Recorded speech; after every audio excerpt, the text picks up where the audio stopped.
कहानी की शुरुआत में हम विक्टर को देखते हैं जो अपने नए प्रोटोटाइप रोबोट A112 पर काम कर रहा था। उसके साथ उसकी पत्नी नादिया और उसकी कलीग कातिया भी है। ये तीनों मिलकर एक बहुत ही ज्यादा समझदार रोबोट बना रहे हैं जो कि हर एक काम को कर सके। मशीन के चालू होते ही उन्होंने रोबोट के चलने का टेस्ट किया। शुरुआत में तो रोबोट बार बार गिर जाता, ठीक से चल नहीं पा रहा था और इसी वजह से वो लोग थोड़ा परेशान हो गए। लेकिन फिर भी विक्टर ने काम जारी रखा। लेकिन जब उसने देखा कि रोबोट अपनी ताकत को कंट्रोल नहीं कर पा रहा, चीजों को तोड़ रहा है, तब वो भी उदास हो गया। उसे हिम्मत देने के लिए नादिया ने कहा कि हम रोबोट के दिमाग की ताकत बढ़ा सकते हैं। अभी टेस्टिंग ही तो हो रही है, इतनी चिंता मत करो। धीरे धीरे वो रोबोट चलना सीख गया। ये प्रोग्रेस देखकर तीनों बहुत खुश हुए। धीरे धीरे ट्रेनिंग के साथ वो रोबोट और बेहतर होता चला गया और इन रिजल्ट से वो सब काफी खुश थे। एक दिन काम करते वक्त नादिया को उसके बेटे मिश्चा का फोन आया। वो बिजी थी इसलिए फोन काट कर उसने लिख दिया कि बेटा अपने पापा से बात करो। साथ ही उसने विक्टर से कहा कि देखो ना मिश्चा को क्या चाहिए। जब विक्टर ने अपने बेटे को फोन किया तो वो कहने लगा कि पापा मुझे स्कूल से ले जाओ, मेरा मन नहीं लगता यहाँ पे, और ये मैथ्स वैथ्स तो छोड़ ही रहा हूँ मैं। विक्टर ने उसे डांटते हुए कहा कि बहाने बनाना बंद कर और पढ़ाई पे ध्यान दे, समझा? 2 रैप्टों में सीधा कर दूंगा तुझे। ये सुनकर मिश्चा नाराज हो गया और फोन काट दिया। अभी कुछ शैतान बच्चे वहाँ पर आए और उसका मजाक उड़ाने लगे। गुस्से में मिश्चा क्लास में गया और अपनी टीचर से पूछा, मैं आर्टिस्ट बनना चाहता हूँ, उसके लिए मैथ की जरूरत है? इस पर टीचर ने कहा कि हाँ जरूरत है। साथ ही उसने एग्जाम्पल दिया कि लियोनार्डो डिविंची को देख लो, उसने पेंटिंग बनाने से पहले इंजीनियरिंग की थी, बहुत से प्रोटोटाइप मॉडल्स बनाए थे उसने। ये सुनकर मिश्चा और चिढ़ गया। कुछ घंटे बाद टीचर ने सबका होमवर्क इकट्ठा किया। मिश्चा ने किसी भी सवाल का जवाब नहीं लिखा था, सिर्फ पूरे पेज पर ड्राइंग्स बनाई हुई थी। टीचर ने उसकी ड्राइंग की तारीफ की लेकिन कहा कि ये मैथ्स की क्लास है और उसे इस टेस्ट में फेल कर दिया। उधर लैब में विक्टर ने रोबोट का वॉइस टेस्ट किया। उसने देखा कि नादिया और कातिया ने रोबोट के अंदर बच्चों जैसी आवाज वाले मॉडल डाल दिए थे। इस बात से विक्टर को बहुत गुस्सा आया। सबसे बड़ी बात यह थी कि अब उसके पास टाइम भी नहीं था चेंज करने का, क्योंकि उन्हें मीटिंग के लिए देर हो रही थी। मीटिंग में उन्होंने कमेटी को रोबोट के ट्रेनिंग वीडियोस दिखाए। जनरल ने देखा कि रोबोट A112 अपने टारगेट को सही समय पर बचा नहीं पा रहा और थोड़ा धीरे रिएक्ट कर रहा है। उसने कहा कि रोबोट में अभी भी बहुत सुधार की जरूरत है। विक्टर ने समझाने की कोशिश की कि रोबोट ने सारे मिशन पूरे तो किए हैं ना, लेकिन जनरल ने कहा कि वहाँ तुम लड़ते हो या हम, थोड़ा सा डिले भी बहुत सारे लोगों की जान ले सकता है। साथ ही उसने कहा कि रोबोट की आवाज बहुत बेकार है, इसे बढ़िया बनाओ। इस बात से विक्टर को नादिया और कातिया पे बहुत गुस्सा आ रहा था। साथ ही जनरल ने उन्हें कहा कि इसकी ताकत और स्पीड को और ज्यादा बढ़ाओ। उधर मिश्चा घर जा रहा था तब उसकी मुलाकात अपने दोस्त ग्रांट से हुई जो रोड साफ करता है। मिश्चा ने बताया कि टीचर ने उसे प्रिंसिपल के ऑफिस में भेज दिया। ग्रांट ने उसे तसल्ली दी और कहा कि चिंता मत करो, मैं स्कूल जा सकता हूँ तुम्हारे पेरेंट्स की जगह अगर तुम कहो तो। लेकिन मिश्चा ने मना कर दिया और वहाँ से चल दिया। इसके बाद लैब में विक्टर ने A112 से बात की। उसने पूछा कि तुम्हारे टेस्ट रिजल्ट इतने खराब क्यों आए हैं? रोबोट ने कहा कि शायद आज उसका दिन ज्यादा अच्छा नहीं था। इस जवाब से तो विक्टर और गुस्सा हो गया। तब रोबोट ने बात बदलते हुए कहा कि मैं तुम्हारे परिवार की फोटो देख सकता हूँ। दरअसल वो रोबोट परिवार के बारे में और जानना चाहता था। विक्टर ने कहा कि ये सब बेकार बातें हैं, सब पर ध्यान मत दो तुम। लेकिन रोबोट ने पूछा कि क्या आप सब लोग मेरा परिवार हो? जिस पर विक्टर ने मना कर दिया। तुम सिर्फ एक मशीन हो, कोई इंसान नहीं, मशीनों का परिवार नहीं होता, और इस वक्त तो तुम मेरा दिमाग खराब कर रहे हो। ये कहकर तीनों साइंटिस्ट लैब से चले गए और A112 अकेला रह गया। घर जाकर विक्टर और नादिया ने मिश्चा को डांटा, वही मैथ्स के होमवर्क में ड्राइंग बनाने के लिए। साथ ही विक्टर कहने लगा कि तुम्हारी तो ड्राइंग भी अच्छी नहीं है, अपने माँ बाप की तरह पढ़ाई करके साइंटिस्ट बनो, समझे? मिश्चा ने गुस्से में आकर कहा कि आप दोनों जैसा तो कभी नहीं बनूंगा मैं। उसके बेटे ने जिस तरह से ये बात कही थी, ये सुनकर विक्टर बहुत उदास हो गया। उधर लैब में A112 अकेला था। उसने डिक्शनरी के अंदर फैमिली वर्ड देखा लेकिन कुछ भी समझ नहीं पाया। फिर उसने सोचा कि ये सब समझने के लिए मुझे एक असली फैमिली ढूंढनी चाहिए। उसने अपने हथियारों का इस्तेमाल करके दरवाजा उड़ा दिया और फिर चुपचाप लैब से निकल गया। वो शहर में छुपते छुपाते घूम रहा था। एक बार को तो वो सड़क पर चलने वाली इन छोटी ट्रेन से टकराने ही वाला था। थोड़ी देर बाद उसने कुछ लोग लोग देखे जो कि दीवार पर कुछ पेंटिंग बना रहे थे। जब उन्होंने रोबोट की आवाज सुनी तो एक लड़का नीचे गिर पड़ा। रोबोट ने तुरंत उसकी मदद की और उसे बचाया। रोबोट ने बच्चे को बचाया ही था, लेकिन फिर भी वो लड़का डर कर भाग गया वहाँ से। ये देखकर A112 बहुत उदास हो गया। कुछ मिनटों बाद रोबोट एक कंस्ट्रक्शन साइट पर गया और वर्कर्स से कहा कि आप लोग अपना काम जल्दी जल्दी कर लें, क्योंकि उनके शोर से एरिया में परेशानी हो रही है। ये सुनकर वो लोग घबरा गए और भागने लगे। रोबोट ने लैब से ली गई फोटो देखी और सोच में पड़ गया कि उसका परिवार कहाँ है। अगले दिन विक्टर और उसकी टीम लैब में मिले और उन्हें पता चला कि रोबोट भाग गया है। दूसरी तरफ क्लास में टीचर ने स्टूडेंट्स को बताया कि एक रोबोटिक्स का कंपटीशन होने वाला है और सबको उसमें रजिस्टर करना पड़ेगा, ठीक है? ये सुनकर मीशा उठ गया। टीचर ने पूछा कि तुम क्यों नहीं पार्ट लेना चाहते इसमें, जबकि तुम तो खुद को आर्टिस्ट मानते हो। ये सुनकर मीशा को थोड़ी बेइज्जती सी महसूस हुई और वो गुस्से में क्लास से निकल गया। उसी समय रोबोट A112 मीशा के घर के बाहर पहुंचा। उसने अपनी रोबोटिक उंगली से चाबी बनाई और दरवाजा खोल दिया। घर के अंदर आकर वो शीशे के सामने गया और उदास हो गया, क्योंकि उसे महसूस हुआ कि वो अभी भी अकेला है। तभी उसने दरवाजा खुलने की आवाज सुनी और अचानक से छुप गया। मीशा घर आया, अपने बैग को फर्श पर फेंका और बाथरूम में चला गया। हाथ धोने के बाद उसने रोबोट को देखा जो कि उसे तौलिया दे रहा था। दरअसल वो भी छुपने के लिए बाथरूम में ही आया था। मीशा अचानक डर गया और चौंकने की वजह से सिंक से टकरा गया। रोबोट ने उसकी मदद करने की कोशिश की और कहा कि मैं तुम्हारा ट्रीटमेंट करूंगा। मीशा भागते हुए अपने कमरे में गया और बेड पे चढ़ गया। रोबोट ने कहा कि मैं तुम्हें चोट नहीं पहुंचाऊंगा, मैं तो बस मदद करने आया हूँ। जब उसने देखा कि लड़का ठीक है तो वो शांत हो गया और उसने कहा कि मेरा नाम है A112, एक मल्टी फंक्शनल रेस्क्यू रोबोट। उसने मीशा को सब कुछ बताया कि कैसे वो घर के अंदर घुसा, अपनी उंगली से चाबी बना के, फिर अपने अलग अलग वॉइस मॉडल दिखाए। उसकी अलग अलग आवाजें सुनकर मीशा थोड़ा हंस पड़ा। थोड़ी देर बाद रोबोट कहने लगा कि मैं एक परिवार ढूंढ रहा हूँ, मैं समझना चाहता हूँ कि एक फैमिली क्या होती है। उसने लैब से ली हुई वो फोटो भी दिखाई। मीशा उदास हो गया और कहने लगा कि ये कोई असली परिवार नहीं है। मेरे माँ बाप विक्टर और कातिया सिर्फ अपने बारे में सोचते हैं। रोबोट ने कहा कि मुझे भी आजकल वैसा ही लग रहा है, क्योंकि मैं इतना नाकारा हूँ, अपने बनाने वाले को भी खुश नहीं कर पा रहा। ये सुनकर मीशा ने रोबोट को हौसला दिया कि ऐसा कुछ नहीं है, मुझे तो खुश कर दिया ना तुमने। चलो आज से हम दोस्त हैं और तुम्हें मैं रॉबी कहकर बुलाऊंगा। अपना अलग सा नाम सुनकर रोबोट बहुत खुश हो गया। उधर लैब में जनरल ओलेग ने साइंटिस्टों से मीटिंग की और गुस्सा होकर कहा कि A112 भाग गया है, वो जल्द ही सबके लिए खतरा बन सकता है, उसके अंदर बहुत खतरनाक हथियार हैं। जब विक्टर ने देखा कि उसके परिवार की फोटो गायब है तो उसने सोचा कि घर जाके चेक करूंगा एक बार। इस वक्त घर में मीशा और रॉबी टीवी देख रहे थे। जैसे ही विक्टर आया रोबोट छुप गया। विक्टर ने पूरा घर चेक किया लेकिन उसे कुछ नहीं मिला। जैसे ही वो गया मीशा ने रॉबी को अपना कंप्यूटर दिया ताकि वो और चीजें सीख सके। रॉबी ने मिनटों में बहुत सारी चीजें पढ़ डाली। फिर मीशा उसे अपने दोस्त ग्रांट के काम करने की जगह पर ले गया जहाँ पर वो अपनी आर्ट बनाता था। रॉबी ने ड्राइंग्स देखे और पूछा कि ये बिल्कुल सिमेट्रिकल क्यों नहीं है, लेकिन मीशा ने कहा कि आर्ट को किसी सिमेट्री की जरूरत नहीं होती, बस उसमें खूबसूरती होनी चाहिए। फिर वो रॉबी को खिड़की के पास ले गया और दोनों ने सनसेट देखा। इस नजारे को देखकर रॉबी बहुत खुश हुआ। उसने कहा कि देखो कल तुम्हें छुपकर रहना पड़ेगा, मुझे कल स्कूल जाना है।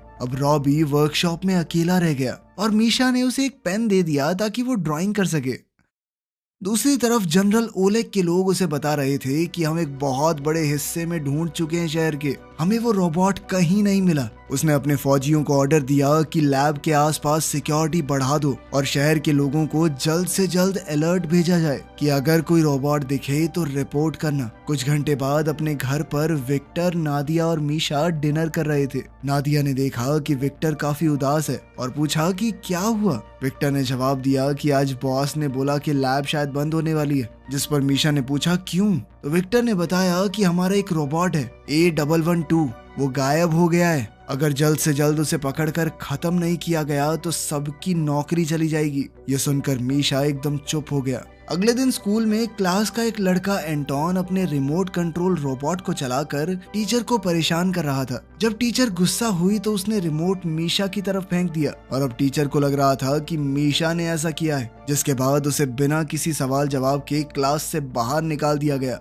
थोड़ी देर बाद स्पोर्ट्स क्लास में मीशा एंटोन के पास गया। एंटोन फिर से उसकी बेइज्जती करने लगा, लेकिन अब मीशा की बस हो चुकी थी। उसने एंटोन को पकड़कर नीचे गिरा लिया। मेरा नाम क्यों लगाया बे तूने, हाँ बता। तभी जिम टीचर दौड़ कर आया और दोनों को अलग किया। मीशा गुस्से में क्लास से निकल गया और सीधा वर्कशॉप पहुंचा। वहाँ उसने देखा कि रॉबी और ग्रांट तो पत्ते खेल रहे हैं और दोनों अब अच्छे दोस्त बन चुके थे। मीशा के चेहरे पर परेशानी देखकर रोबोट ने पूछा, क्या हुआ? मीशा ने बताया कि तुम्हारे पीछे बहुत ज्यादा फौज पड़ी है। ऑर्डर ये है कि तुम्हें ढूंढकर किसी भी तरह से खत्म कर दिया जाए। इसी बात का हिसाब लगाकर मीशा ने कहा कि रॉबी तुम्हें शहर से दूर चले जाओ। तब ग्रांट ने बताया कि जंगल का एक हिस्सा है, वहाँ कोई नहीं जाता क्योंकि कुछ वक्त पहले वहाँ बहुत भयानक आग लगी थी। ये सुनकर मीशा ने रॉबी से कहा कि तुम्हें वहाँ जाकर आग बुझाने की कोशिश करनी चाहिए। इससे सबको ऐसा लगेगा कि तुम अच्छे हो, इंसानों की मदद करना चाहते हो। ये आइडिया सुनकर तीनों खुश हो गए।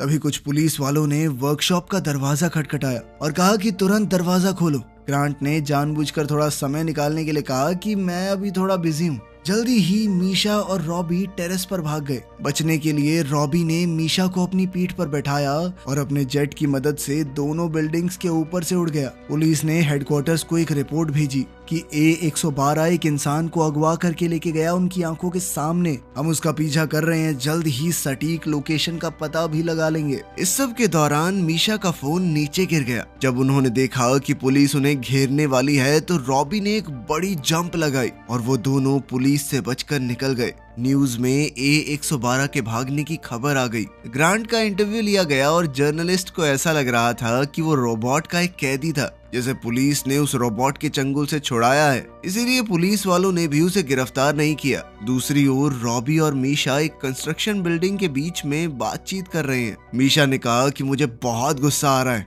ये सब लोग फालतू में तुम्हारे बारे में अजीबोगरीब बातें फैला रहे हैं, पूरे मीडिया में तुम्हारी इमेज खराब कर रहे हैं। रॉबी ने कहा कि कम्युनिकेशन में दिक्कत की वजह से उसके टेस्ट्स में कुछ प्रॉब्लम आई, शायद उसके अंदर कोई प्रॉब्लम है। मीशा ने उसे कहा कि तुम ज्यादा मत सोचो, तुम बहुत मेहनती और अच्छे रोबोट हो। ये बातें सुनकर रॉबी बहुत खुश हो गया। उसने मीशा को थर्मल ब्लैंकेट दिया और दोनों ने मिलकर एक मूवी देखी। कुछ मिनटों बाद मीशा को याद आया कि आज पहली रात है जब उसे अपनी माँ से गुड नाइट सुनने को नहीं मिलेगा। रॉबी ने कहा कि अगर तुम चाहो तो मैं तुम्हें घर पर ले जा सकता हूँ। मीशा ने इसके लिए मना कर दिया और कहा कि अगर ऐसा हुआ तो लोग तुम्हें खत्म कर देंगे, तुम्हें पकड़ते ही वो लोग अलग अलग हिस्सों में तोड़ देंगे। रॉबी को ये सुनकर बहुत अच्छा लगा कि मीशा को उसकी चिंता है। अगली सुबह वो दोनों वर्कर्स की आवाज से उठे जो कंस्ट्रक्शन साइट में काम कर रहे थे। मीशा ने कहा कि हमें कुछ ऐसा करना होगा कि कोई हमें पहचान न पाए। उन्हें अपना हुलिया थोड़ा बदलना पड़ेगा, साथ ही पास के जंगल में लगी हुई आग को वो बुझा सकते हैं ताकि पुलिस और जनता को यकीन हो जाए कि रॉबी एक अच्छा रोबोट है। इस तरह से उसकी इमेज थोड़ी बदल जाएगी, फिर शायद उसे मारा न जाए। उधर घर पर विक्टर और नादिया के पास कातिया आई और बताया कि लैब बंद हो गई है, जिसके बाद विक्टर पुलिस से पूछने चला गया कि रोबोट और उसके बेटे का कुछ पता चला। उधर रॉबी और मीशा सिटी सर्कस पहुंच गए थे। वहां काम करने वाले लोगों से बात करके उन्होंने जोकर के कपड़े पहने ताकि रॉबी को एकदम से देखकर कोई पहचान ना पाए। कुछ मिनटों बाद मीशा ने रॉबी से कहा कि तुम अपना भेस बदल के रखना, ठीक है? मैं बस जल्दी से टिकट लेके आता हूँ। तभी एंटोन और ओलिया जो कि मीशा की क्लास में पढ़ते थे वहाँ आ गए। वो दोनों मीशा को देखकर हैरान रह गए और पूछा कि तुम्हारे तो गायब होने की खबर चल रही थी। जिसके बाद मीशा ने रॉबी को बुलाया, साथ ही उसने उन्हें बताया कि रॉबी कोई बुरा रोबोट नहीं है, बहुत अच्छा है। वो बिना बात उसके बारे में बुरी बातें फैलाई जा रही हैं। जोकर की कॉस्ट्यूम में रॉबी को देखकर बच्चे थोड़ा डर गए, लेकिन मीशा ने समझाया कि रॉबी उसका दोस्त है, वो यहाँ से भाग रहे हैं ताकि वो रॉबी को एक सुरक्षित जगह पर पहुंचा सके। उधर विक्टर ने जनरल से बातचीत करने की कोशिश की कि सर आप मेरी लैब को बंद मत कीजिए, लेकिन जनरल ने कहा कि मैं फैसला कर चुका हूँ और वो रोबोट भी जहां मुझे मिलेगा उसे वहीं खत्म कर दूंगा मैं। निराश होकर विक्टर वहां से चल दिया। वो समझ गया था कि इस आदमी के साथ बातचीत करके कोई फायदा नहीं होगा, लेकिन अपने सबसे बड़े प्रोजेक्ट को फेल होता देखकर उसे बहुत बुरा महसूस हो रहा था। तब मीशा ने अपने साथियों से कहा कि तुम लोग रॉबी के साथ रहना, तब तक मैं बस की टिकट खरीद के आता हूँ। हमें पास वाले जंगल में जाकर आग बुझानी है ताकि रॉबी का नाम साफ हो सके। साथ ही उसने उन दोनों से ये भी वादा लिया कि वो किसी को नहीं बताएंगे। उन दोनों ने मीशा से वादा किया, लेकिन जैसे ही मीशा वहां से गया, एंटोन ने रॉबी से पूछा कि क्या तुम सच में वो जबरदस्त करतब कर सकते हो या वो सब भी झूठ था न्यूज में। ये सुनकर रॉबी एक्साइटेड हो गया और जोकर की कॉस्ट्यूम उतार कर मीशा के सामने अपने करतब दिखाने लगा। मीशा ने अपना फोन निकाला और रिकॉर्ड करने लगा। ये देखकर ओलिया गुस्सा हो गई। एंटोन ने कहा कि मुझे इस बात से कोई फर्क नहीं पड़ता कि ये रोबोट जिंदा रहे या मरे, मैं इसकी वीडियो इंस्टा पे डालूंगा, बहुत फॉलोअर आएंगे मेरे। उसकी ये धोखाधड़ी देखकर ओलिया को बहुत बुरा लगा। इसके बाद एंटोन वहां से चला गया और रॉबी ओलिया से बातचीत करने लगा। उधर मीशा को 2 गार्ड्स ने पकड़ लिया। उसके हुलिये से उन्होंने हिसाब लगाया था कि ये वही लड़का है जो गायब हुआ था। कुछ मिनटों बाद विक्टर को पुलिस स्टेशन से एक फोन आया। अब उसकी जान में जान आई थी कि चलो मेरा बेटा तो ठीक है, पुलिस को मिल चुका है वो। उधर एंटोन ने सच में वो सारी वीडियोस सोशल मीडिया पर डाल दी और धीरे धीरे वो वायरल वीडियोस जनरल की टीम तक भी पहुंच गई। उन्होंने फैसला किया कि वो इस बच्चे के पास जाकर उससे पूछताछ करेंगे। पुलिस स्टेशन में विक्टर ने अपने बेटे से मुलाकात की। उसने अपने बेटे को देखते ही गले लगा लिया और पूछा कि तुम अब तक क्या कर रहे थे? वो रोबोट खतरनाक है, तुमने सुना नहीं? मीशा ने कहा कि रॉबी उसका दोस्त है, वो कोई बुरी मशीन नहीं है जैसा जनरल बोल रहा है सबको, वो एक बहुत ही अच्छा रोबोट है। उसने ये भी बताया कि वो उसे अपने कुछ दोस्तों के पास छोड़कर आया है। साथ ही वो अपने पिता को भरोसा दिलाकर उस जगह पर ले आया, ये वादा लेकर कि वो रोबोट को रिपोर्ट नहीं करेंगे। विक्टर थोड़ा हिचकिचाया लेकिन फिर मान गया और मीशा के साथ चल दिया। वहीं रॉबी को ओलिया ने मेकअप से नया लुक दे दिया था। विक्टर ने देखा कि रॉबी अब काफी बेहतर बातचीत करना सीख गया है और उसके सोचने समझने के तरीके में भी काफी बदलाव आए हैं। लेकिन तभी पुलिस की गाड़ियां वहां आ गई। मीशा समझ गया था कि अब तो बहुत दिक्कत होने वाली है। वो तीनों जल्दी से कार्गो शिप के गोदाम की तरफ भागे, लेकिन सिपाहियों ने उन्हें घेर लिया। ओलेग ने ऑर्डर दिया कि जल्दी से बच्चों को लेकर साइड हो जाओ ताकि हम इस रोबोट के ऊपर अपने इलेक्ट्रोमैग्नेटिक हथियार से हमला कर सकें, जिससे रॉबी खत्म हो जाएगा। जब विक्टर नहीं माना तो ओलेग ने फैसला किया कि अब तो जबरदस्ती करनी होगी। सिपाही धीरे धीरे आगे बढ़ने लगे। तभी क्रेन से एक कंटेनर की तार टूट गई। वो कंटेनर जनरल के बहुत पास गिरने वाला था। जनरल उसे मारना चाहता था, लेकिन फिर भी रॉबी ने बिना सोचे कंटेनर पकड़ लिया ताकि किसी और को चोट ना लगे। कुछ देर बाद कंटेनर के वजन से रॉबी का शरीर टूटना शुरू हो गया। उसका हार्डवेयर इतने वजन को नहीं उठा सकता था। उसने सभी लोगों को वहां से थोड़ा दूर जाने को कहा। मीशा बहुत दुखी होकर अपने दोस्त के लिए चिल्लाया। कुछ देर बाद कंटेनर रॉबी के ऊपर गिर ही गया और वो पूरी तरह से चकनाचूर हो गया। ये सब देखकर ओलेग हैरान रह गया कि मैं इस रोबोट को मारना चाहता था, लेकिन फिर भी इसने मुझे बचाया। थोड़ी देर बाद उस कंटेनर को हटाया गया रॉबी के ऊपर से। मीशा उदास होकर रॉबी को अलविदा कहने लगा। विक्टर ने अपने बेटे को शांत करने की कोशिश की, पर तभी मीशा ने सुना कि रॉबी रीएक्टिवेट हो रहा था। सब खुश हो गए कि रॉबी कुछ हद तक अभी भी ठीक है। उन सब ने रॉबी की मदद की और वहां से चले गए। कुछ वक्त बाद मीशा ने अपने इस एडवेंचर की ड्राइंग्स रॉबी और ओलिया को दिखाई। सबको ही वो बहुत पसंद आई। आखिरकार सब लोग डिनर के लिए इकट्ठा हो गए और रॉबी ने नादिया का फोन मांगा ताकि वो भी अपने इस परिवार के साथ फोटो ले सके। वीडियो पसंद आई तो लाइक कर देना, चैनल को सब्सक्राइब कर लेना। मिलते हैं अगली वीडियो में।